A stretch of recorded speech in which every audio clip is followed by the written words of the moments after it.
നമസ്കാരം എല്ലാ സുഹൃത്തുക്കൾക്കും ഒരിക്കൽ കൂടി ഫുട്ബോൾ കിക്ക് എന്ന യൂട്യൂബ് ചാനലിലേക്ക് വീണ്ടും സ്വാഗതം. അപ്പോൾ ഗൈസ്, കേരള ബ്ലാസ്റ്റേഴ്സിനെ കുറിച്ചും ഇന്ത്യൻ സൂപ്പർ ലീഗിനെ കുറിച്ചുമുള്ള ഏറ്റവും പുതിയ അപ്ഡേറ്റുകളാണ് ഇന്നത്തെ വീഡിയോയിലൂടെ നമ്മൾ നോക്കാൻ പോകുന്നത്. വീഡിയോയിലേക്ക് കിടക്കുമ്പോൾ നിങ്ങൾ ഇതുവരെയായിട്ടും ചാനൽ സബ്സ്ക്രൈബ് ചെയ്യാതെയാണ് വീഡിയോ കണ്ടുകൊണ്ടിരിക്കുന്നതെങ്കിൽ ദയവായി സബ്സ്ക്രൈബ് ചെയ്ത് വീഡിയോ കാണാൻ ശ്രമിക്കുക. അപ്പോൾ ഗൈസ്, നമുക്ക് ആദ്യത്തെ അപ്ഡേറ്റിലേക്ക് തന്നെ കിടക്കാം. ഇന്ത്യൻ സൂപ്പർ ലീഗിൽ ഇന്നലെ Hyderabad FC versus FC Goa മത്സരമായിരുന്നു നടന്നത്. ആ മത്സരത്തിൽ FC ഗോവ 2 ഗോളിൻ്റെ വിജയം കരസ്ഥമാക്കിയിരിക്കുകയാണ്. ഹൈദരാബാദ് FCയുടെ തുടർ തോൽവി തന്നെയാണ് നമുക്ക് കഴിഞ്ഞ ദിവസത്തെ മത്സരത്തിലും കാണാൻ സാധിച്ചിരിക്കുന്നത്. ഒരു മത്സരം പോലും വിജയിക്കാൻ ഇതുവരെയായിട്ടും സാധിക്കാത്ത ടീമാണ് ഈ സീസണിൽ ഹൈദരാബാദ് FC.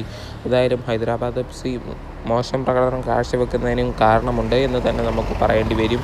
അപ്പോൾ ഗൈസ്, FC ഗോവയ്ക്ക് വേണ്ടി മാർട്ടിനസ് എന്ന് പറയുന്ന താരം രണ്ടാം പകുതിയിലും ആദ്യ പകുതിയിലും ഓരോ ഗോൾ വെച്ച് നേടുക തന്നെയായിരുന്നു. അങ്ങനെയായിരുന്നു 2-0 എന്ന നിലയിൽ മത്സരം അവസാനിക്കുക തന്നെ ചെയ്തത്. അപ്പോൾ ഗൈസ്, അടുത്തതായിട്ട് പറയാൻ പോകുന്നത് ഇന്ന് Kerala Blasters versus Odisha FC മത്സരമാണ് നടക്കുന്നത്. ആദ്യ റൗണ്ട് മത്സരങ്ങളെല്ലാം ഇന്ത്യൻ സൂപ്പർ ലീഗ് മത്സരങ്ങൾ ഒന്നെങ്കിൽ 8 മണിക്കായിരുന്നു നടന്നുകൊണ്ടിരുന്നത്. എന്നാൽ കഴിഞ്ഞ ദിവസം രണ്ടാം പകുതി തുടങ്ങിയപ്പോൾ മുതൽ 7:30 തൊട്ടാണ് ഇനി മത്സരങ്ങളെല്ലാം ISL കാണാൻ സാധിക്കുന്നത്. അതുകൊണ്ട് തന്നെ 7:30 എന്നുള്ളത് 8 മണി എന്നോർത്ത് ആരും ചാനൽ വെക്കാൻ മറക്കരുത്. എന്തായാലും 7:30 മുതലാണ് ഇന്ന് Kerala Blasters versus Odisha FC മത്സരം നടക്കുന്നത്. ഒഡീഷ FCയുടെ ഹോം മത്സരമായതുകൊണ്ട് തന്നെ അവർക്ക് കുറച്ച് മുൻതൂക്കമുണ്ട്.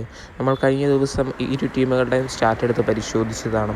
എന്തായാലും കേരള ബ്ലാസ്റ്റേഴ്സും വിജയം കൂടുതലാണെങ്കിൽ പോലും ഗോളുകളുടെ കാര്യത്തിൽ 28 ഗോൾ കേരള ബ്ലാസ്റ്റേഴ്സ് ഒഡീഷ FCയുടെ പോസ്റ്റിലേക്ക് അടിച്ചപ്പോൾ 27 ഗോളുകൾ ഒഡീഷ ബ്ലാസ്റ്റേഴ്സിൻ്റെ പോസ്റ്റിലേക്ക് തിരിച്ചടിച്ചിട്ടുണ്ട്. അതുകൊണ്ട് തന്നെ ഗോളുകളുടെ കാര്യത്തിൽ ഇന്നൊരു പഞ്ഞവും കാണില്ല എന്ന് നമുക്ക് പറയേണ്ടി വരും. അതേപോലെ തന്നെ ആരാധകർ കാത്തിരിക്കുന്ന ഫെഡറിൻ്റെയും അതേപോലെ തന്നെ ജസ്റ്റിൻ ഇമ്മാനുവലിൻ്റെയും ISLലെ അരങ്ങേറ്റം തന്നെ കാണാനാണ്. എന്തായാലും മികച്ച 2 താരങ്ങളെയാണ് ഇപ്പോൾ ബ്ലാസ്റ്റേഴ്സ് സൈൻ ചെയ്ത് കൊണ്ടുവന്നിരിക്കുന്നത്. അതുകൊണ്ട് തന്നെ മികച്ച കളി തന്നെ താരങ്ങൾ പുറത്തെടുക്കുമെന്ന് തന്നെ എടുത്ത് പറയേണ്ടി വരും. അപ്പോൾ ഗൈസ്, അടുത്തതായിട്ട് പറയാൻ പോകുന്നത് മഞ്ഞപ്പടയെ ചതിച്ചിരിക്കുകയാണ് ടീം മാനേജ്മെൻറ്റ്. ഏത് മഞ്ഞപ്പടയാണെന്ന് നോക്കുകയാണെങ്കിൽ കേരള ബ്ലാസ്റ്റേഴ്സിൻ്റെ മഞ്ഞപ്പടയില്ല, ഹൈദരാബാദ് FCയുടെ മഞ്ഞപ്പടയാണ് ചതിച്ചിരിക്കുന്നത്. ഇന്നലത്തെ മത്സരത്തിലെല്ലാം നമുക്ക് അതിൻ്റെ ബാനറും അതേപോലെ എല്ലാം കാണാൻ സാധിച്ചിട്ടുണ്ടായിരുന്നു. സാലറി പ്ലീസ് എന്ന് പറഞ്ഞ ഒരു വലിയ ബാനറോടെ കൂടിയായിരുന്നു ഹൈദരാബാദ് FCയുടെ സ്റ്റാഫ് രംഗത്തെത്തിയത്. എന്തായാലും നമുക്കറിയാം, ഹൈദരാബാദ് FCയുടെ 6-ൽ 5 ഫോറിൻ പ്ലെയേഴ്സും ഇപ്പോൾ ക്ലബ്ബ് വിട്ടിട്ടുണ്ട്. അതേപോലെ തന്നെ ഹൈദരാബാദ് FCയുടെ മെയിൻ ഇന്ത്യൻ പ്ലെയേഴ്സും ക്ലബ്ബ് വിട്ടിട്ടുണ്ട്. ഇപ്പോൾ കളിക്കുന്നത് യങ്സ്റ്റേഴ്സ് താരങ്ങളെ വെച്ചാണ് ഇപ്പോൾ ഹൈദരാബാദ് FC പന്ത് തട്ടുന്നത്. ആകെ വിദേശ താരമായിട്ടുള്ളത് ബ്രസീലിയൻ മിഡ്ഫീൽഡറായ ജാവോ വിക്ടറാണ്.